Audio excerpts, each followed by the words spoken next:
Hello दोस्तों, आज मैं एक और नई सस्पेंस स्टोरी के साथ आया हूँ आपके पास। चलिए सुनते हैं एक नई और अनोखी सस्पेंस स्टोरी।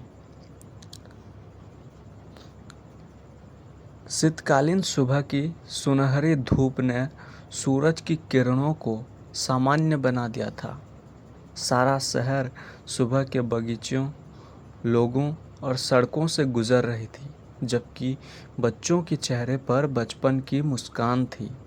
इस समय एक 12 साल के बच्चे नाम लिखा एक छोटे से पुस्तक को बगीचे में छोड़ गया था। उसका नाम विक्रम था। वह एक राजा की सबसे बड़ी संतान थी, लेकिन उसका जीवन आम बच्चों के समान नहीं था। विक्रम बहुत ही अकेला महसूस करता था। उसकी कोई सच्चा दोस्त नहीं था। पुस्तक के बाहर लिखे एक रहस्यमय संकेत ने विक्रम की रुचि बढ़ा दी। यह कहता था, विक्रम, अगर तू जोश में था और इस पुस्तक का अनुसरण करेगा तो एक खोज तेरे लिए छिपी हुई है। इसे पढ़कर विक्रम का मन मचल उठा। क्या यह संकेत एक छिपी हुई खजाना की ओर ले जा रहा था? आइए देखते हैं क्या हुआ। उसने तुरंत पुस्तक की पन्ने पलट दी और अपने पिता से विचार किया। पिता एक उद्योगपति थे, लेकिन अब वे गरीब हो गए थे। उन्होंने विक्रम को अपनी बड़ी आशा से देखा और कहा, विक्रम, तू गुप्त खजाने के बारे में नहीं सोच सकता। हम अपनी बुनियादी आवश्यकताओं को भी पूरा नहीं कर पा रहे हैं। लेकिन विक्रम का जोश बढ़ता गया। उसने सोचा, यह अवसर मुझे अनुभव करने का है। यह मेरा अंतिम मौका हो सकता है।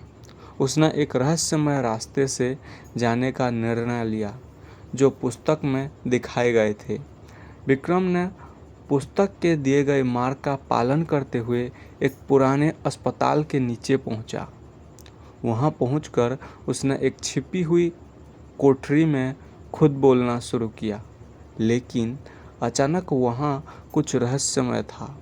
दीवार पर लिखा था, विक्रम, अब तू मेरे खेल का हिस्सा है। इस कोठरी में केवल अप्रत्यक्षीकरण का रास्ता तेरे सामने है। विक्रम की हवा निकल गई।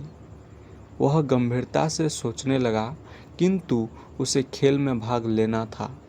उसने ब्रेवरी और साहस के संग अपने आप को पसंदीदा खेल खिलाड़ी बनाकर वहाँ की कठिनाइयों को पार किया। अंत में विक्रम एक गोपनीय कमरे में पहुँचा, जहाँ उसे अप्रत्यक्ष खजाना मिला। वह देखता है कि खजाना खाली है, लेकिन संदेश है, विक्रम, तू मेरी योग्यता का सबूत है। यह खजाना तेरे अंदर की असीम सामर्थ्य को दर्शाता है। विक्रम को यह बड़ा रहस्यमय और सच्चाईपूर्ण लगा। क्या उसे यह खजाना सिर्फ धन नहीं दे रहा था, बल्कि उसकी आत्मसम्मान और अद्वितीय पहचान भी।